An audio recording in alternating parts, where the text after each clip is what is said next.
Você comentou do lance do Olavo como um expoente para isso acontecer no nosso país. Inclusive o filme do Olavo lançando hoje também ajuda também a divulgar, né? Pessoal aí que curte o Olavo e tal. Como é que você enxerga a figura do Olavo, assim? Fala um pouco mais do Olavo, você que é um aluno também, como é que você enxerga isso? Se o Pato essa esperança um comentário também, se conheceu, enfim, não sei. Olavo era um homem da esperança, de pronto, né? E quem realmente bebeu das fontes de Olavo tem a obrigação de ser esperançoso por um dever de justiça para com o professor. A gente tem que partir desse... Não tem como você ser niilista sendo aluno de Olavo. Não dá, só se você não o entendeu. Se você entendeu, não dá para acontecer isso. E eu acho Olavo um fenômeno civilizacional porque Olavo ele linka a nossa atual civilização brasileira com a tradição que estava perdida. Então você tem um vácuo intelectual gigantesco, não é? Mas aí você tem uma pessoa que surge absolutamente do nada e faz a ponte, faz a conexão. Então, nesse sentido, Olavo realmente ele é um milagre civilizacional, né? E a importância de Olavo é o seguinte, quando ele morreu, uma rádio lá de Campina me chamou para falar algumas coisas e me ocorreu apenas de dizer algo, que é o seguinte. Claro, Olavo teve uma obra filosófica ainda por ser descoberta, porque muitas coisas que estão sendo colocadas hoje, Olavo disse isso, não, Olavo teve um insight disso. Muita coisa ainda vai ser desenvolvida, muita coisa ninguém sabe direito como é. Então, a gente tem que ter uma certa parcimônia, porque também existe um problema, né? O marketing engoliu o olavismo. Um ponto é que a política e o marketing engoliram as primeiras gerações de alunos de Olavo. Então, a gente vai... Da depuração desse processo, a gente ainda vai ver o que é a filosofia de Olavo de verdade. Sim. Então, isso é uma ressalva que eu queria fazer. Mas tem um ponto que foi o seguinte. Uma das principais obras de Olavo foi a construção de pessoas.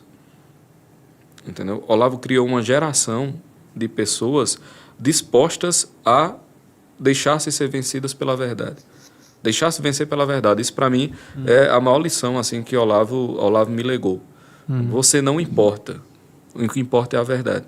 Então, você tem que deixar ser vencido pela verdade.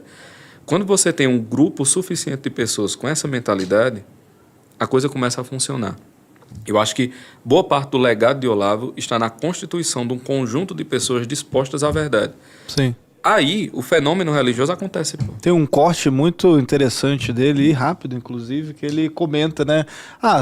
Você pode ter a sua opinião e tal, e quando duas pessoas têm opiniões distintas, beleza, você pode discutir, ele é a sua opinião. A partir do momento que você descobre qual é a verdade, você tem que ceder diante dela. Então, caguei pra sua opinião, entendeu? Tipo, você tem a verdade aqui, não existe outra coisa. Essa é a verdade, então seguiremos a verdade, né? Exatamente. Ser vencido pela verdade é a base da sanidade. Veja, toda insanidade ela tem raiz numa mentira. Todo desequilíbrio tem raiz numa mentira. E a mentira fundamental do espírito humano é a soberba, que é a mentira com relação ao seu próprio tamanho e ao seu lugar, o lugar que você ocupa no mundo. A razão pela qual, por exemplo, Lúcifer é o louco fundamental e o burro fundamental também. Lúcifer é estruturalmente louco e burro. Exatamente porque é incapaz de perceber essa verdade, ele pai da mentira. Então, a mentira está na base da insanidade.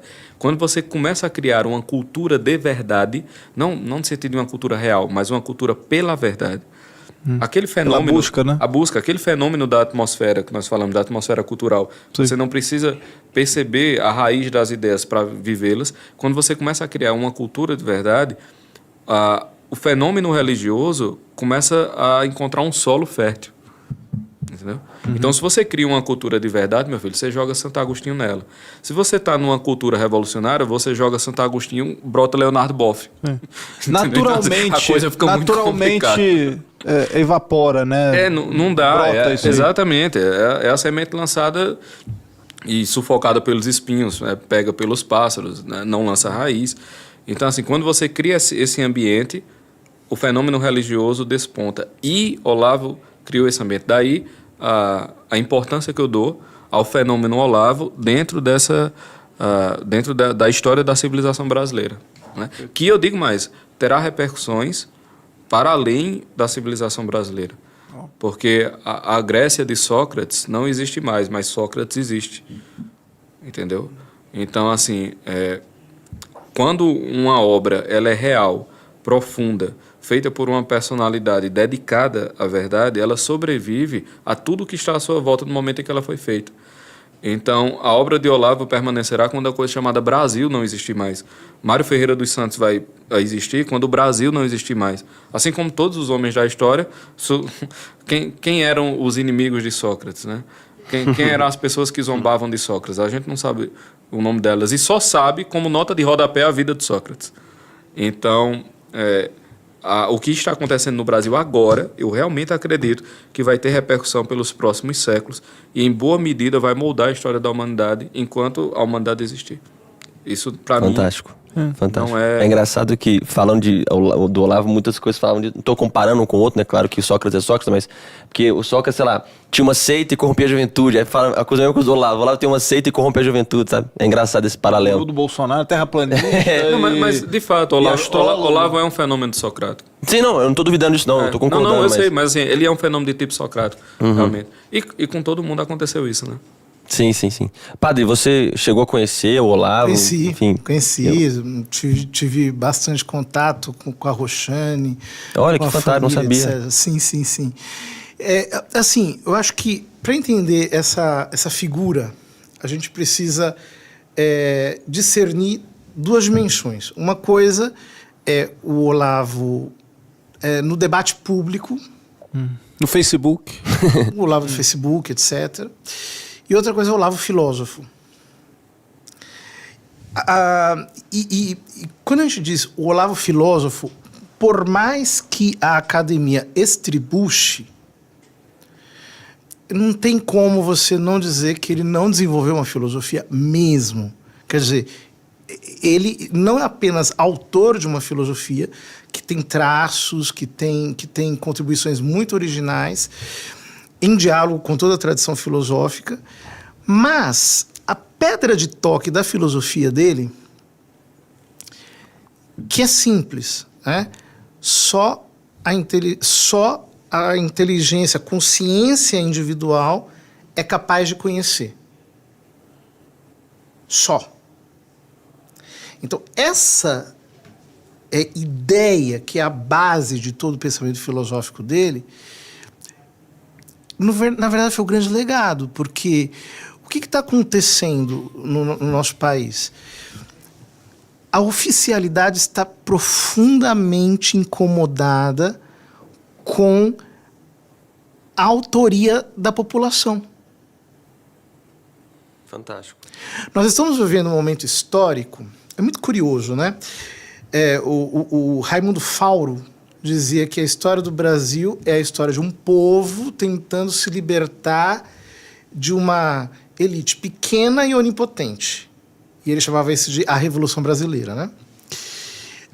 E existem momentos na história do Brasil em que a Revolução Brasileira teve intersecções mais de esquerda, teve intersecções mais de direita e assim por diante.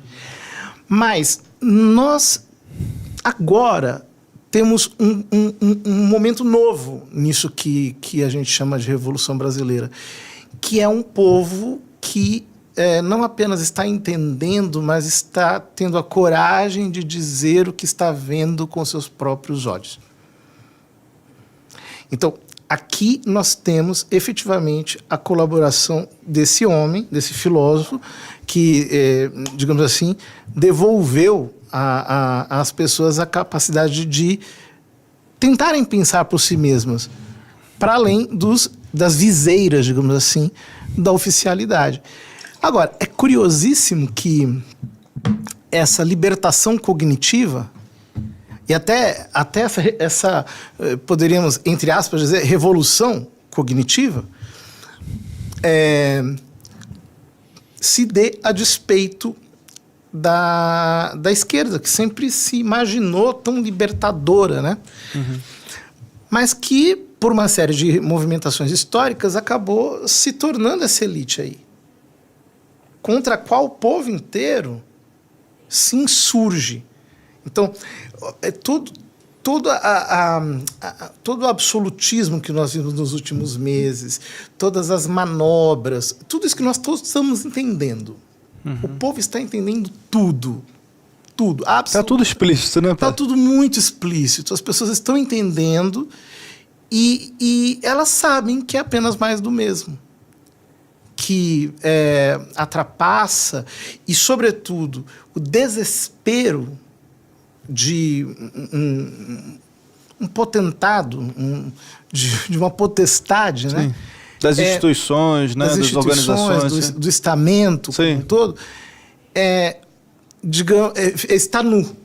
Está claro, está nítido, está completamente à mostra. Escancarado.